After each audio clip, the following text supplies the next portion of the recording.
out in Will County. She don't play. She's out to save, deliver, and help people's lives. So I want to bless God for you. I want to bless God for the whole county and all those that are part of what's going on here. And I want you all right now to give a hand clap for the ones that already gave you truth. Woo! Okay, and now I'm going to introduce myself. You put me on the clock now. I am the mother of Dwayne Wade. And alongside his name, I just looked ahead, retired. And I can say that I'm retired. And I'm a former addict. I lived this, information you just heard up here. I was addicted. I mean, to the point of homelessness, to the point of, picture this here, ambulance coming down the street. My son decides he want to come and visit me. He sees this ambulance and his heart gets to beating. I don't know, he said so fast because he's in his mind, oh my God, it's my mama. So he jumps up out of the vehicle that he's in, run into that building where I stayed there, where he seen the people go in, and he was bust open the door, and he saw me standing there, and I'm like, what's the matter? He said, I saw the ambulance, and he picked me up and grabbed me. He said, Ma, I thought you was dead. I'm trying to show you what that mindset can happen to your child or to somebody that's associated close to you when you're making these decisions, these choices to go down this road in life.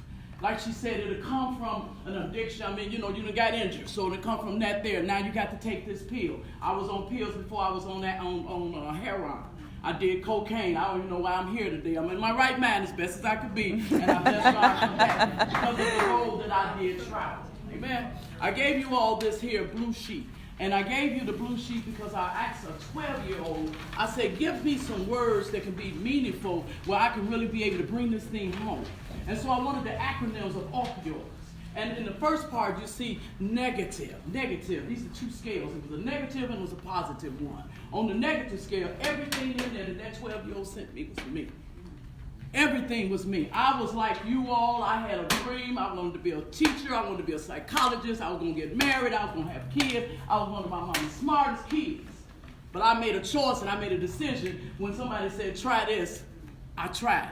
I started with the alcohol, smoking the weed. I started just doing me, just going down, thinking that I was doing something innocent. How many of y'all know it's not innocent? Yeah.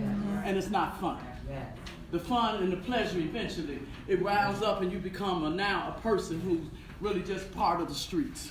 Nothing is free either. Don't let them tell you it's free. It ain't nothing free about it. So the O stands for obstacle and the offense. That's what exactly happened in my life.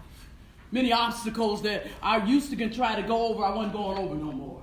Drugs became my friend. Drugs became my best friend. I was enslaved to drug. In other words, drug called it, drug ran it, and I did what drugs told me to do.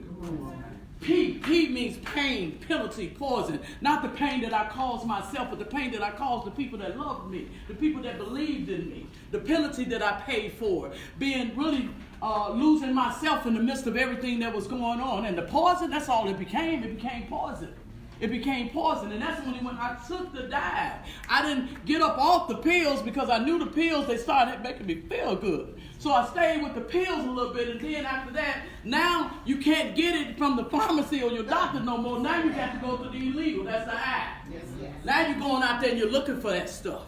And you got people out there they call beaters. They don't mind beating you because they want your money so they can go and do what they gonna do. And they'll sell you a pill that ain't the pill you trying to get. It might be a pill that'll take you out. I'm talking to some real people. Incoherent, you become incoherent. You become confused, unclear. You're not thinking right. For a person to say, I think better when I'm high, you already messed up. Because you're thinking better when you're high. You're already mixed up. You become irresponsible. Oh, I take care of my bills. I take care of everything I need to take care of. Well, guess what? You might do it 1 month. You might do it the second. You keep on thinking you're going to be responsible here. Eventually, that thing going to fall by the wayside because guess who run it? That opioid, that heroin, that alcohol, whatever you done chose to take over your body, now it runs it. It tells you what you're going to pay, when you're going to pay it, and how much you're going to pay. Hallelujah. Then you become impaired. You can't really think. You can't really see. I'm telling you, you just be in a bad place. Obsessive. You become obsessive with getting this drug. In other words, what we say, by any means necessary. Hey, if I got to come and talk you about it, I'm going to do what I got to do. How you doing, my brother? How you doing? I'm gonna give you a good story if I have to give you a good story. I'm gonna go in mamas and daddies in their purse if I got to do whatever I got to do. And that's when you get to deep dishonesty. It's in there. It's in there. That thing gonna make you tell I don't know how many lies when you gotta get what you gotta get because you need this here. You become damaged. I can't tell you how embarrassed I was, the person that I did become. How I started looking, how I started smelling, the person that wasn't there, my kid's mama, but can I tell you they loved me through the midst of it all. All right.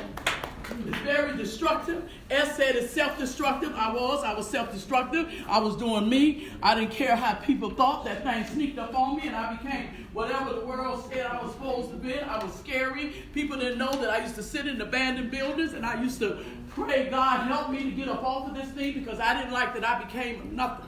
I didn't like that I became who I became. I didn't like how I looked. I didn't even like me no more. Matter of fact, I talked about killing myself. I wanted to die. The only thing that stopped me from dying in my mind, I saw my kids smiling at me. That's the only thing that kept fueling me and giving me life.